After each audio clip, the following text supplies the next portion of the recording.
Alright, okay. Just finished testing out my mic, and I'm gonna give this devlog video a go. Hello, this is Andrew, and this is another weekly devlog video. In this video, I'll be demonstrating the combat demo I've been working on. So the platforming demo is still there. You can choose it from the tile menu, but I added a new option. Actually, I think the option was always there, but you couldn't select it. But now when you select it, it opens up this level. This is going to radically change as time progresses, but the main purpose of this level is to test out the combat. Right now, I've just been focusing on just the what happens when you hit the enemy with melee attacks.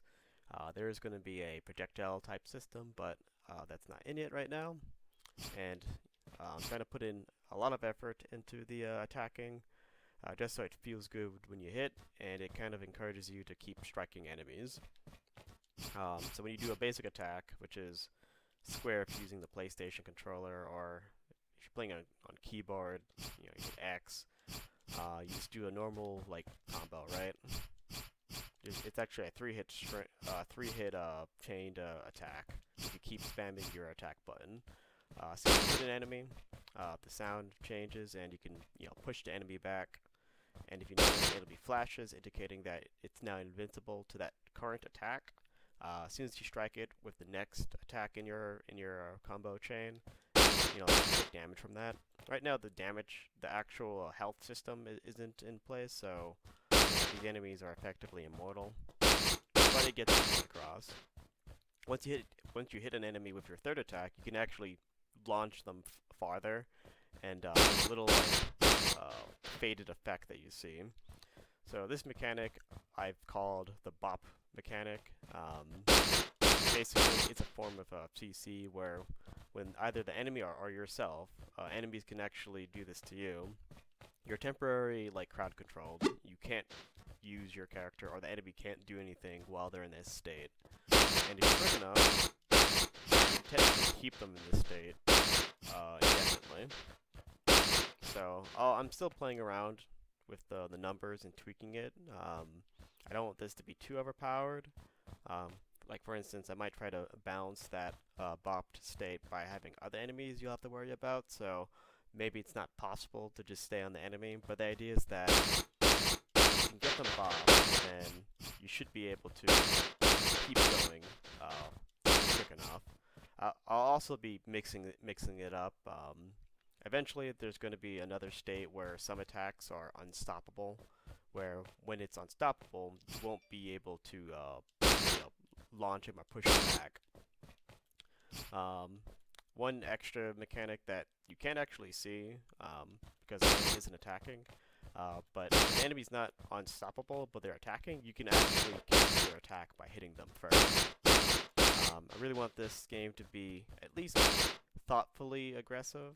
When I say thoughtfully aggressive, I do want to avoid people just mindlessly spamming attack. You still got to be attentive. But for the most part, if you see that the enemy is not unstoppable, you can swing at them, and then if you land your hit successfully, you'll stop them from attacking. But the same thing is going to be true for the player. I think for the most part, most enemies will attack slower than the player, or at least they'll have longer prepare frames. And when they're in their prepare attack state, like when they hold up their weapon, you can hit them to stop them from their attack. But being unstoppable, they'll glow red or something. I still need to figure out some of the color schemes for the unstoppable state. It's not actually implemented just yet. When they're in that state, you have to get away from them or dodge. Those are your only options. And I'm gonna do that for when maybe you're going too aggressive and the enemy needs some way of getting in to attack you.